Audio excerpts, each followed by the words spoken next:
call it the wrap-up smear. You smear somebody with falsehoods and all the rest, and then you merchandise it.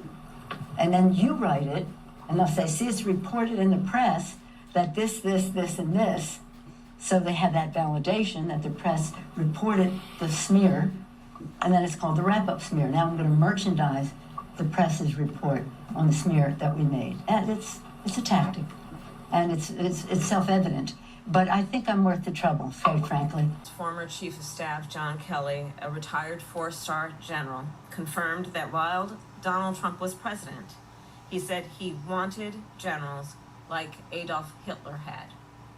Donald Trump said that because he does not want a military that is loyal to the United States Constitution. He wants a military that is loyal to him. He wants a military who will be loyal to him personally, one that will obey his orders even when he tells them to break the law or abandon their oath to the Constitution of the United States. In just the past week, Donald Trump has repeatedly called his fellow Americans the enemy from within. I would consult with the president about what the policy should be In at the Defense other Department. words, you're quite sure that every general who serves should not go directly into the defense industry for 10 years. But you're not willing to make that same pledge? I'm not a general, Senator. And when we all sing happy tunes and sing Merry Christmas and wish each other Merry Christmas, these children are not going to have a Merry Christmas. How dare we speak Merry Christmas? How dare we?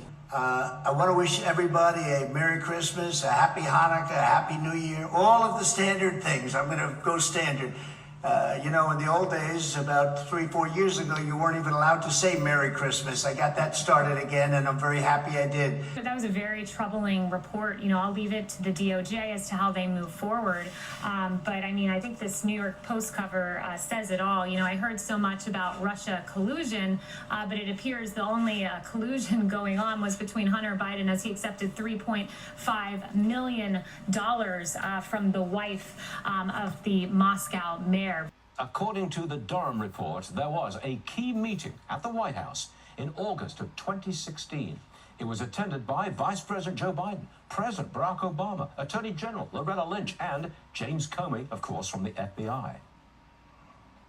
Well, it shows the leadership of the Obama administration had good reason to know that the leads they were supposedly chasing about Russia collusion were all made up by Hillary. Yep. To keep herself out of jail. It was, and the Durham report reconfirms, because we know this already, that no matter where they looked, they couldn't find Russia collusion. They couldn't find anything. The Steele dossiers were coming in. They couldn't verify anything in the Steele dossiers, but they never stopped targeting Trump, which shows that it was always about politics and never about national security. It was revealed at that point. They knew right there and then. The CIA director had, intelligence that was substantial enough that he briefed the leaders of our country that the Russians had intelligence that Hillary was going to be pushing out this Russia collusion hoax on Trump to distract from her email problems and her other issues. And it turned out that the Russians were right. Yeah, right, exactly. Who's overall responsible for this? Well, Hillary Clinton is the center of it in the sense that she helped generate the information. She had willing anti-Trump allies in the FBI and Justice Department, obviously. But a lot of this would never have taken place, and the spying and the targeting of Trump wouldn't have gained any traction but for the intervention of her people in getting this false information out. So Mr. Comey's in trouble. He essentially flaunted the fact that he broke these rules and laws in his sworn testimony in front of the Senate. Secretary Kristi Noem says federal law enforcement is investigating a social media post made by former FBI Director James Comey that she and other Republicans claim is a call for violence against President Donald Trump. In an Instagram post on Thursday, Comey wrote, quote, "Cool shell formation on my beach walk," under a picture of seashells that appeared to form the shapes for, quote, 8647. 86 is a slang term meaning to eject or remove. Numerous Trump administration officials, including Noam, claimed that Comey was advocating for the assassination of Trump. The post has since been deleted, and Comey said he didn't realize the number 86 could be associated with violence. Comey, who was FBI director from 2013 to 2017, was fired by Trump during the president's first term amid the Bureau's probe into allegations of ties between Russian officials and Trump's 2016 presidential campaign. You know, look, the then FBI director is in a private meeting discussing certain matters with the president. That right alone, right there, stop. The nature of that relationship and the communications that occurred, just by their essence, by the fact that it occurred itself, is 99% likely to be classified.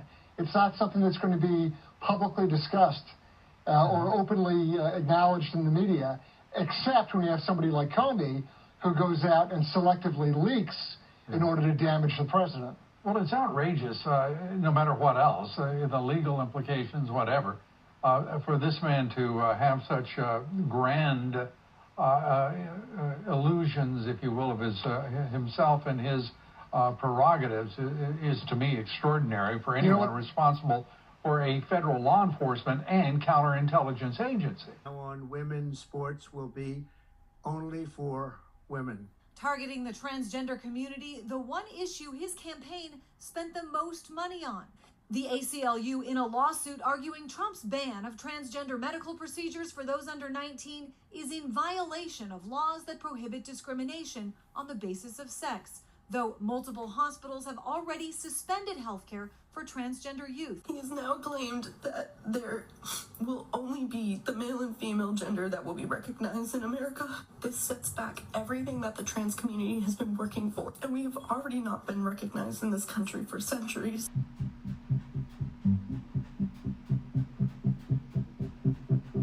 You leave it the way it is. There have been very few complaints the way it is. People go, they use the bathroom that they feel is appropriate. So if Caitlyn Jenner were to walk into Trump Tower and want to use the bathroom, you would be fine with her using any bathroom she chooses? That is correct.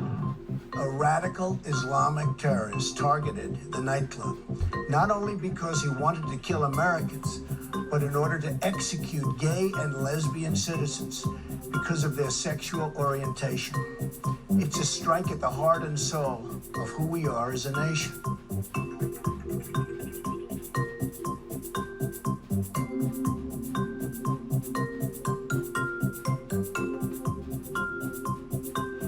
A friend of mine called up, he said, you know, you don't get enough credit because in Palm Beach, you opened a club that nobody would do, and it's open to everybody. It's open to everybody. And a person, a member of the club, great guy, who's gay, wrote this magnificent letter saying what Donald Trump did, nobody else would do. I will do everything in my power to protect our LGBTQ citizens from the violence and oppression of a hateful foreign ideology. Believe me. Do you support marriage equality? It's irrelevant because it was already settled. It's law. It was settled in the Supreme Court. I mean, it's done. So even if you appoint a judge that... It's done. You have, these cases have gone to the Supreme Court. They've been settled. And I think I'm fine with that.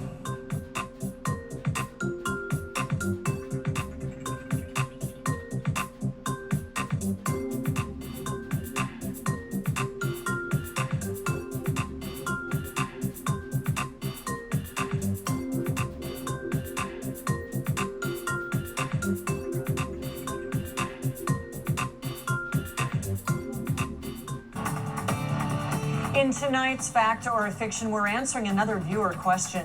Chris Brown from Oceanside wants to know if a video of Nancy Pelosi discussing a tactic called wrap-up smear is real. Here's the clip. You smear somebody with falsehoods and all the rest, and then you merchandise it. And then you write it, and they'll say, see, it's reported in the press that this, and this. So they have that validation. Some websites are sending around this video as proof the Democrats made up the assault allegations against Brett Kavanaugh. That is fiction.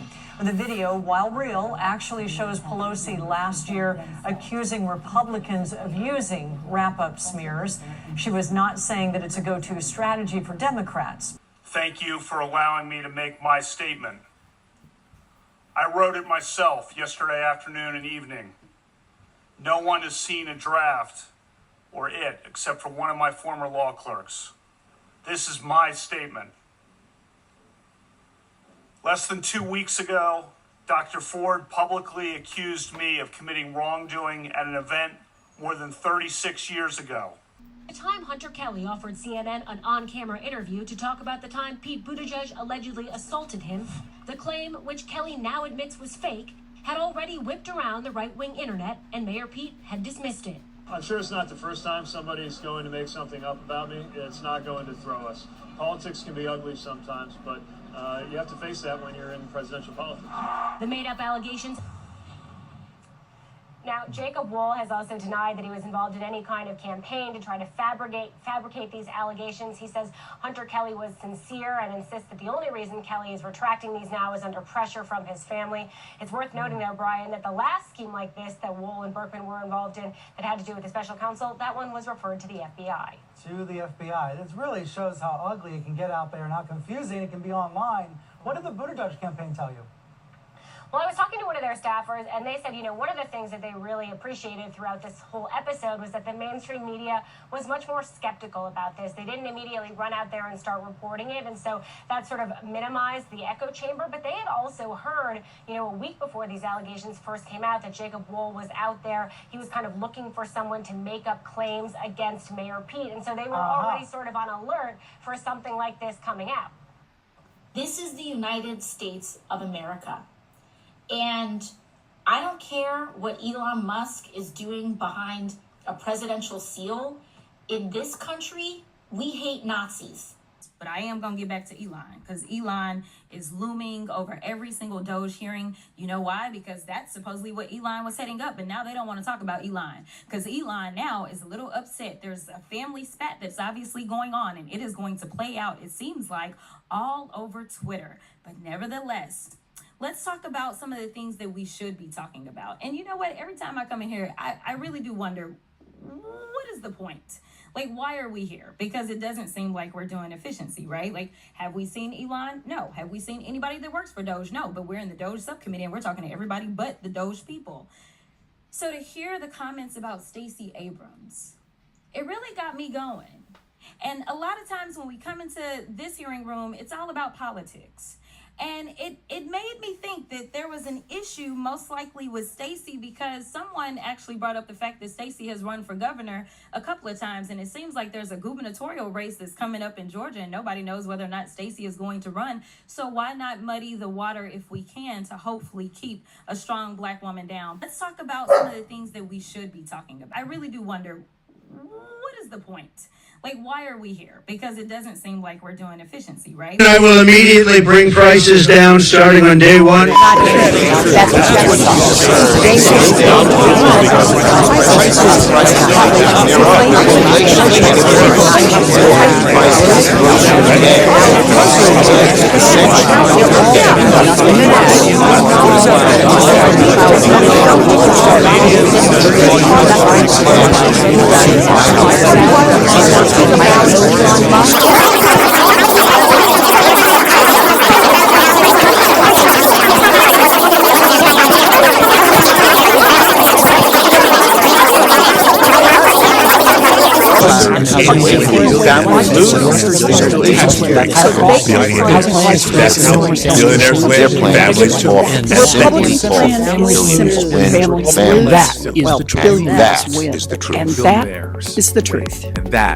Did Democratic Senator Cory Booker do a Nazi salute while thanking Democratic supporters in California over the weekend?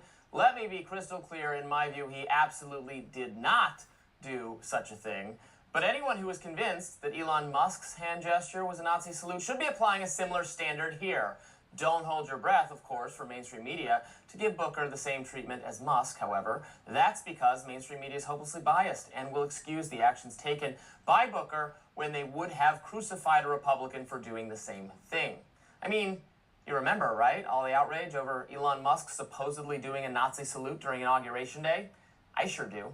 Practically every mainstream liberal commentator, as well as many prominent Democrats, threw absolute fits about this, asserting it was obvious, self-apparent, that Elon Musk's "my heart goes out to you" gesture was secret Nazi code.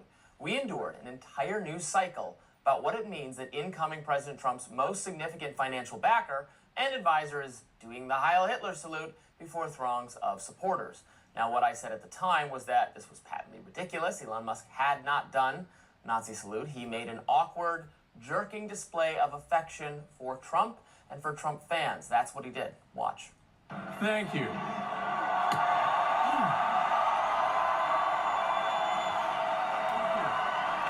My heart goes out to you.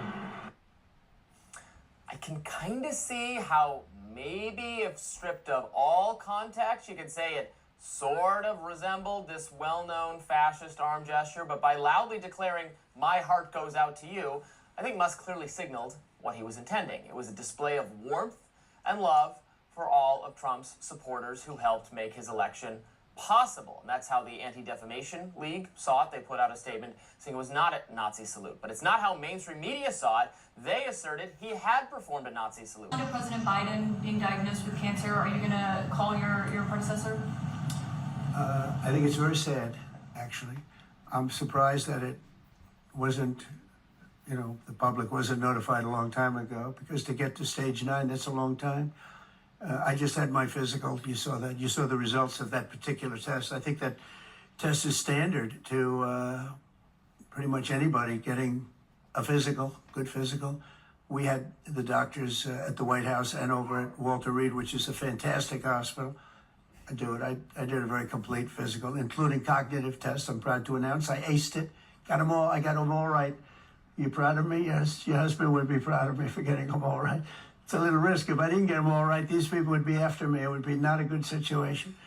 But I think, frankly, anybody running for president should take a cognitive test. They say it's unconstitutional, but I would say in that particular case, having a cognitive test wouldn't be so bad.